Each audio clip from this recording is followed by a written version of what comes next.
Sebarkanlah agama Islam ke seluruh pelosok jagat.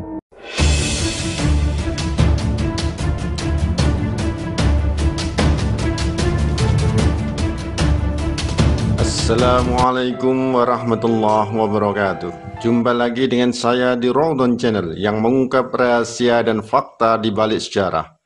Baiklah, kali ini kita akan membahas mengenai Wali Songo. Materi ini sangat menarik karena kita akan tahu siapa-siapa saja para Wali Songo tersebut, mulai dari sosok asal-usul yang selama ini menjadi misteri hingga strategi dakwah jitunya yang membuat masyarakat berbondong-bondong masuk Islam. Ada apa dengan mereka? Apa karena faktor kesaktian mereka yang selama ini jadi cerita rakyat? Atau karena faktor runtuhnya kerajaan Majapahit? Ataukah karena faktor indahnya Islam yang mampu mereka tawarkan kepada masyarakat? Dan kenapa caranya harus dibalut tradisi dan budaya masyarakat yang oleh sebagian pihak dinilai rawan menjadi bid'ah, bahkan kemusyrikan? Dan kenapa cara itu dilakukan para wali? Semua pertanyaan dan misteri itu akan kita kupas tuntas di video ini. Kalian ingin tahu? Yuk kita mulai membahasnya. Penyebaran Islam di Indonesia tidak lepas dari kiprah para Wali Songo, karena itulah di pentas jares syiar Islam di bumi Nusantara, jejak mereka terlihat sangat jelas. Bagi masyarakat Muslim Indonesia, sebutan Wali Songo memberikan makna khusus terhadap keberadaan tokoh-tokoh yang berperan penting dalam penyebaran Islam, khususnya di Pulau Jawa abad ke-15 dan 16. Kehadiran Wali Songo memiliki pengaruh kuat di masyarakat Islam di Jawa. Masyarakat Jawa memanggil Sunan kepada para Wali Songo. Mereka juga berada di balik berdirinya Kerajaan Demak Bintoro, kerajaan Islam pertama di Pulau Jawa yang akhirnya mampu meruntuhkan dominasi kerajaan Majapahit yang Hindu-Buddha. Dari jejak sejarah, peran mereka memang sudah tidak diragukan lagi. Tetapi keberadaan mereka hingga kini ternyata masih mengundang teka-teki dan tanda tanya, mulai dari nama, asal-usul, hingga silsilah keluarganya. Dan apakah di antara mereka masih punya pertalian keluarga satu sama lain atau tidak? Termasuk apakah mereka punya hubungan dengan Daulah Turki Utsmani dan Kerajaan Islam Samudra Pasai? Karena itu dalam video kali ini kita coba bahas satu persatu sehingga bisa terjawab semuanya dan syukur-syukur tuntas. Baiklah, sebelum kita membahas lebih jauh, kita mulai pembahasannya dari pengertian dan maksud kata Wali Songo itu sendiri. Istilah Wali Songo berasal dari dua suku kata, yakni wali dan songo. Kata wali menurut Saksono berasal dari kata wala atau walia, berarti qaraba yang artinya dekat, yang dapat dipadankan dengan kerabat, pelindung, teman, dan lainnya. Makanya kata waliullah dalam bahasa Arab berarti wakil Allah atau kekasih Allah Subhanahu wa Ta'ala, karena dianggap saking dekatnya dengan Allah. Sedang kata songo atau sanga menurut Muhammad Adnan berasal dari kata fana dalam bahasa Arab. Tetapi di kalangan masyarakat Jawa terjadi penyimpangan pelafalan sehingga menjadi sanga atau songo. Fana sendiri berarti mulia, namun pendapat lain menyebut kata songo itu maksudnya adalah 9, sehingga mengartikan Wali Songo adalah para wali berjumlah 9, meski faktanya jumlah wali bukan hanya 9. Para wali juga memiliki gelar sunan. Kata sunan atau susuhanan berasal dari kata suhun kasuhun sinuhun, berarti yang dijunjung tinggi atau dijunjung di atas kepala, juga bermakna paduka mulia yang menjadi panutan masyarakat setempat. Ada juga yang mengatakan sunan berasal dari kata suhunan, artinya guru besar atau orang berilmu tinggi. Gelar sunan bukan hanya disematkan kepada para wali, tetapi juga digunakan para Raja Mataram Islam sampai Kerajaan Surakarta dewasa ini. Bagi sebagian besar masyarakat Jawa, Wali Songo dianggap memiliki nilai kekeramatan dan kemampuan di luar kelaziman.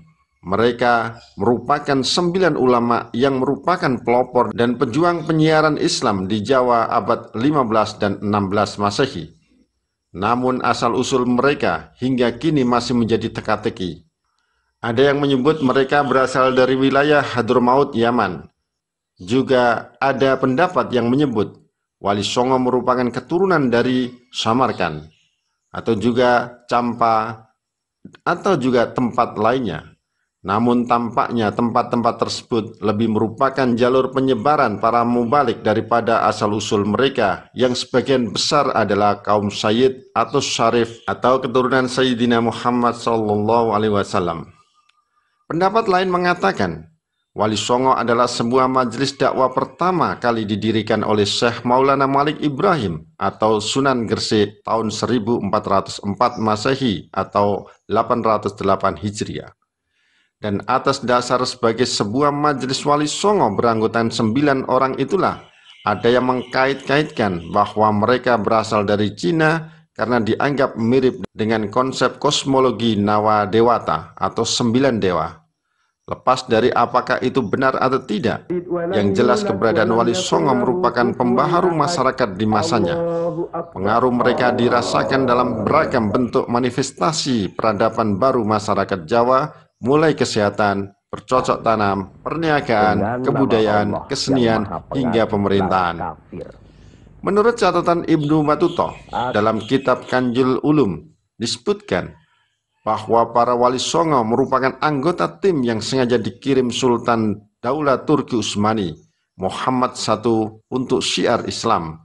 Mereka terbentuk dalam Dewan Wali yang memiliki tugas mensiarkan Islam di Pulau Jawa dengan tugas dan keahlian masing-masing.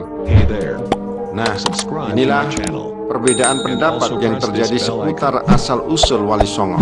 Selain asal-usul, nama para Wali Songo juga terjadi perbedaan pendapat.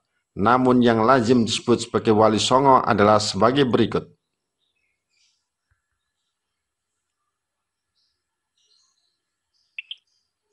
Itulah kesembilan Wali Songo. Kedatangan mereka di tengah-tengah masyarakat Jawa diterima dengan baik karena mereka tidak dipandang sebagai sebuah ancaman. Para wali justru melebur menggunakan unsur-unsur budaya lama Hindu-Buddha sebagai media dakwanya. Dengan sabar sedikit demi sedikit, Wali Songo memasukkan nilai-nilai ajaran Islam ke dalam unsur-unsur lama yang sudah berkembang.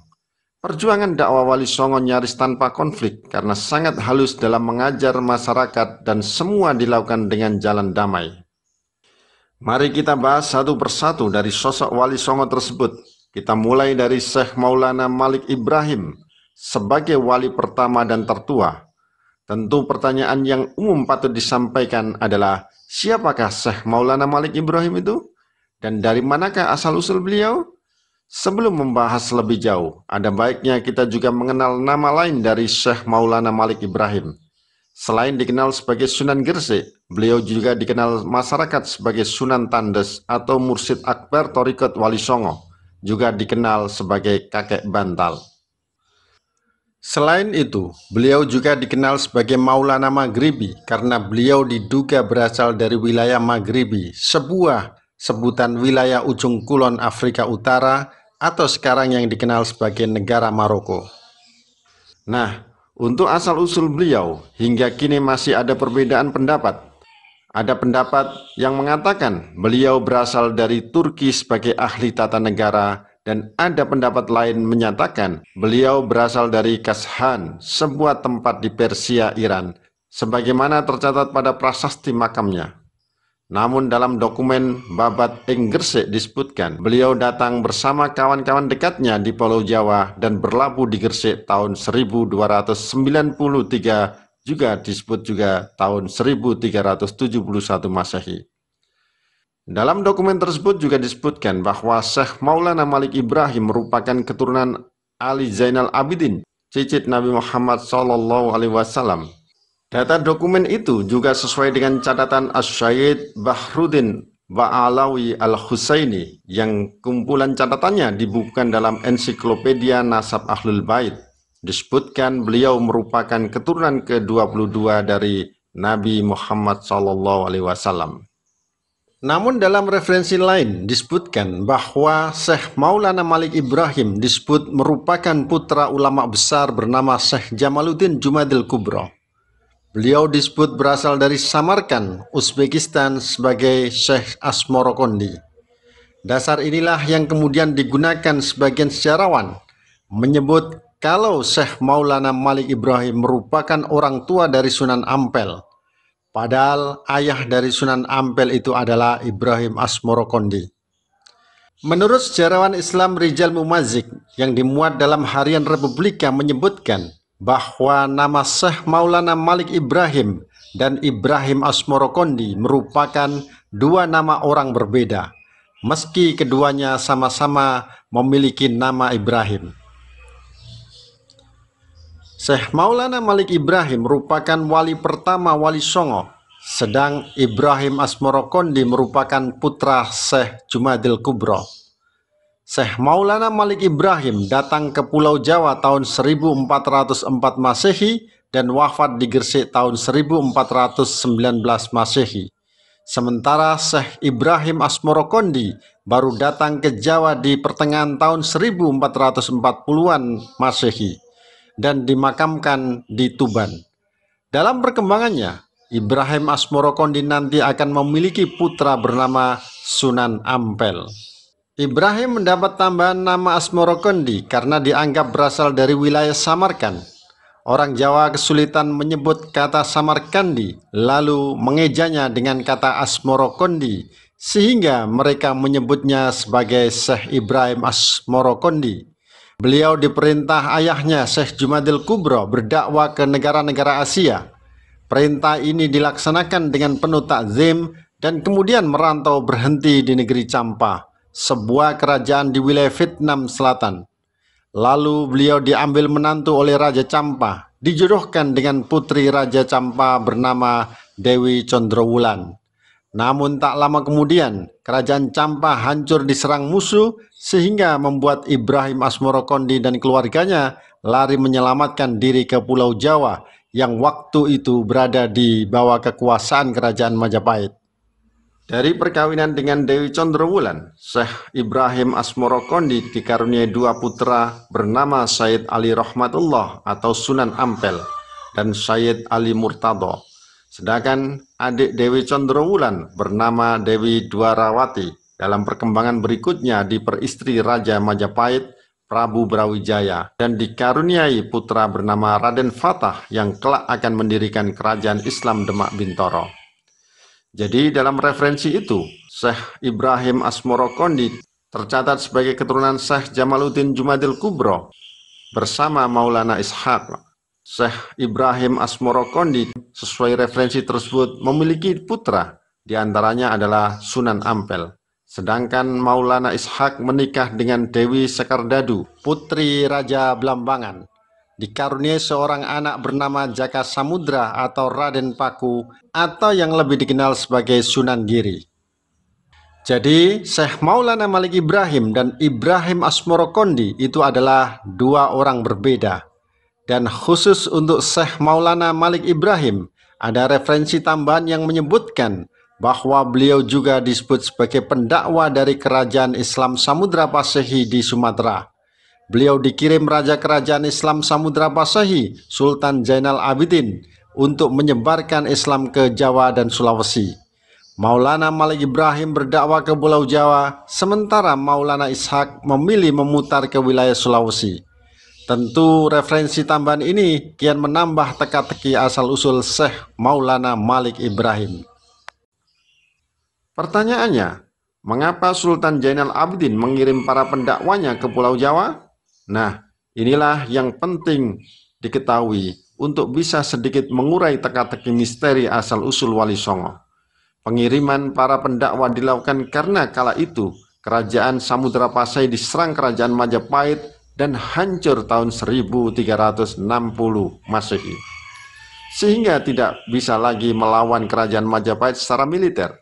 Karena itu Sunan Zainal Abidin menempuh cara lain, ingin menundukkan wilayah Majapahit di Pulau Jawa dari dalam dengan menyebarkan agama Islam. Cara inilah yang kemudian dikenal sebagai pendekatan kultural dalam Islam, bukan pendekatan struktural. Sultan Zainal Abidin lalu mengirim orang-orang hebatnya ke Pulau Jawa menyebarkan Islam di wilayah Majapahit. Orang hebat yang dikirim adalah Maulana Malik Ibrahim.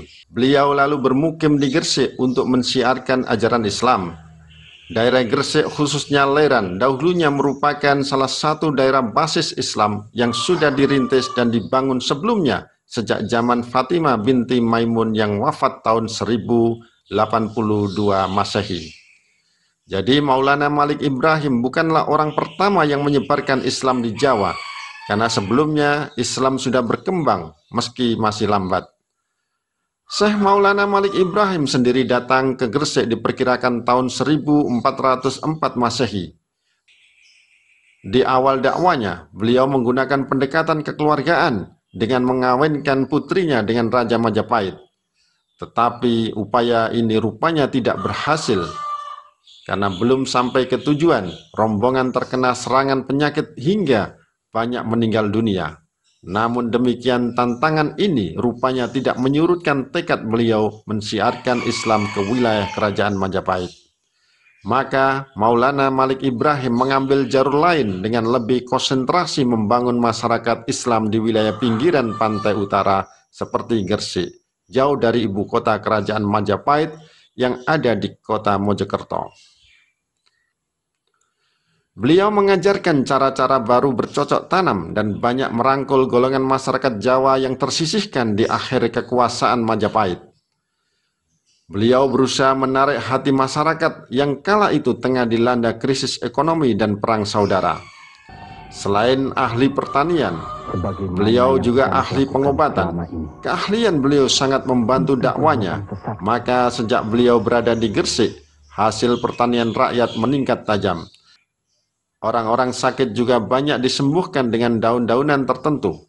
Sifatnya lemah lembut, welas asih, dan ramah kepada semua orang, membuatnya terkenal sebagai tokoh masyarakat disegani dan dihormati. Kepribadian baik itulah yang menarik hati penduduk setempat, sehingga mereka berbondong-bondong masuk agama Islam dengan sukarela dan menjadi pengikut setia beliau. Cara dakwah Maulana Malik Ibrahim mengenalkan Islam ke masyarakat juga sangat menarik. Dalam menghadapi rakyat jelata yang pengetahuannya masih awam misalnya, beliau tidak menjelaskan Islam secara rumit. Kaum Bawa lebih dulu dibimbing untuk bisa mengolah tanah agar sawah dan ladangnya dapat dipanen lebih banyak lagi. Sesudah itu mereka dianjurkan bersyukur kepada yang memberi rezeki, yaitu Allah Subhanahu wa Ta'ala. Inilah yang membuat sosok Maulana Malik Ibrahim di kalangan rakyat jelata sangat terkenal, terutama di kalangan kasta rendah. Apalagi ajaran Islam tidak membeda-bedakan kedudukan mereka sebagaimana ajaran Hindu yang membedakan seseorang berdasarkan 4 kasta, yakni Brahmana, Ksatria, Waisya, dan Sudra. Dari 4 kasta itu, kasta Sudra adalah paling rendah dan sering ditindas oleh kasta-kasta lebih tinggi. Maka tak heran bila kehadiran Islam langsung disambut senang, terutama dari kalangan Sudra dan Waisya. Hebatnya, sosok Syekh Maulana Malik Ibrahim bukan hanya populer di kalangan rakyat bawah, tetapi juga dihormati kalangan bangsawan kerajaan. Paling tidak itu terlihat dari huruf-huruf Arab yang terdapat pada batu nisan makam beliau. Dapat diketahui bahwa Syekh Maulana Malik Ibrahim adalah si kakek bantal, penolong fakir miskin, ahli tata negara ulung yang dihormati para pangeran dan para sultan. Hal itu menunjukkan betapa hebat perjuangan beliau, bukan hanya di kalangan atas tetapi juga pada golongan rakyat bawah, yaitu fakir miskin. Dalam berdakwah, kakek bantal menggunakan cara bijaksana dan strategi yang tepat sebagaimana firman Allah Subhanahu wa Ta'ala dalam Quran surat An-Nahl ayat 125. Bismillahirrahmanirrahim. Ud'u ila sabili rabbika bil hikmati wal mau'izatil hasanah wajadilhum billati hiya ahsan inna rabbaka huwa a'lamu biman Atas dasar ayat itulah Syekh Maulana Malik Ibrahim dalam dakwanya memilih menggunakan metode dakwah bil hikmah atau kebijaksanaan, metode mau'izatul hasanah atau memberi nasihat yang baik, dan metode wajadilhum billati hiya ahsan atau berdialog dengan cara yang baik. Tentu ini bisa ditiru di era sekarang, apalagi kakek bantal kala itu bukan hanya berhadapan dengan masyarakat Hindu, tetapi juga harus bersabar terhadap mereka yang tidak beragama maupun mereka yang sudah terlanjur mengikuti aliran sesat, juga meluruskan iman orang-orang Islam yang bercampur dengan kegiatan kemusyrikan. Caranya, beliau tidak langsung menentang kepercayaan mereka yang salah, tetapi mendekati dengan penuh hikmah. Beliau tunjukkan keindahan dan ketinggian akhlak Islami, sebagaimana ajaran Rasulullah SAW. Setelah pengikutnya banyak, beliau lalu mendirikan masjid untuk beribadah bersama-sama dan mengaji. Beliau juga mulai memikirkan kaderisasi umat sebagai penerus perjuangan menyebarkan agama Islam ke seluruh tanah Jawa dan seluruh Nusantara. Maka beliau mendirikan sebuah pesantren, tempat mendidik dan menggembleng para santri sebagai calon mubalik. Cara yang ditempuh juga tidak frontal, tetapi justru membangun pesantren dengan mengambil dari kebiasaan masyarakat Hindu, yakni meniru para biksu dan pendeta Brahmana dalam mendidik cantriknya di mandala-mandala. Mandala merupakan tempat semacam padepokan dalam agama Hindu untuk menggembleng para cantriknya. Nah, bangunan mandala itulah yang kemudian diubah fungsinya sebagai pesantren oleh Syekh Maulana Malik Ibrahim. Makanya penghuninya atau orang yang digembleng dinamakan santri sebagaimana nama cantrik dalam agama Hindu. Tempatnya lalu dinamakan pesantren yang secara etimologi istilah tersebut diambil dari kata santri yang mendapat awalan pe dan akhiran an menjadi pesantren. Di pesantren inilah para santri menginap untuk digembleng ajaran Islam. Maka pesantren dalam perkembangan selanjutnya tak ubahnya sebagai tempat penginapan bagi santri. Dalam bahasa Arab, tempat penginapan itu artinya adalah funduk, yang oleh orang Jawa istilah tersebut kemudian dieja sebagai pondok diambil dari kata Arab funduk. Strategi dakwah luar biasa sehingga masyarakat tanpa terasa beralih ke ajaran Islam. Beliau membangun pondokan tempat belajar agama di Leran, Gresik. Inilah cikal bakal pesantren pertama di tanah air yang kemudian diteruskan oleh Sunan Ampel mendirikan pesantren. Dari pesantren Gresik inilah lalu muncul para mubalik yang menyebar ke seluruh Nusantara. Tradisi pesantren tersebut berlangsung hingga sekarang, di mana para ulama menggodok calon mubalik di pesantren yang diasuhnya. Bila orang bertanya sesuatu masalah agama kepada beliau, maka beliau tidak menjawab dengan berbelit-belit, tetapi dijawab dengan mudah dan gamblang sesuai pesan Nabi yang menganjurkan agama disiarkan dengan mudah, tidak dipersulit, umat harus dibuat gembira, tidak ditakut-takuti. Dalam catatan sejarahnya, Syekh Maulana Malik Ibrahim memiliki 3 istri. Istri pertama bernama Siti Fatimah binti Ali Nurul Alam. Memiliki 2 anak bernama Maulana Maghfarah dan Sarifah Sarah. Istri kedua bernama Siti Maryam binti Syekh Subakir. Dikaruniai 4 anak bernama Abdullah, Ibrahim, Abdul Ghafur, dan Ahmad. Sedang istri ketiga bernama Wan Jamilah binti Ibrahim, dikaruniai 2 putra bernama Abbas dan Yusuf.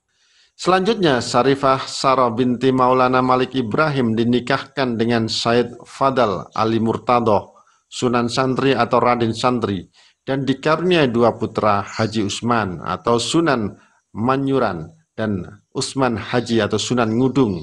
Selanjutnya Sunan Ngudung memiliki putra bernama Syed Ja'far Shadiq atau Sunan Kudus. Selain seorang wali, beliau juga dikenal sebagai komandan perang hebat. Ya, itulah sosok Syekh Maulana Malik Ibrahim. Beliau berdakwah di Gresik hingga wafat pada tanggal 12 Rabiul Awal tahun 822 Hijriah, bertepatan dengan tanggal 8 April 1419 Masehi, dan dimakamkan di Desa Gapura Wetan, Kota Gresik, Jawa Timur. Makamnya banyak diziarahi masyarakat hingga sekarang. Sunan Gresik dianggap sebagai wali pertama yang mensiarkan Islam di tanah Jawa, sehingga dianggap sebagai ayah dari Wali Songo. Berikutnya adalah Sunan Ampel atau Raden Rahmat. Siapa sebenarnya Sunan Ampel itu? Dan mengapa Raja Majapahit Prabu Wijaya sampai tertarik pada ajaran beliau? Seperti apa ajaran Sunan Ampel, dan apakah Raja Majapahit itu akhirnya masuk Islam atau tidak? Juga bagaimana sosok wali-wali berikutnya? Simak video selanjutnya. Insya Allah. Demikian kisahnya. Semoga bermanfaat. Wassalamualaikum warahmatullahi wabarakatuh.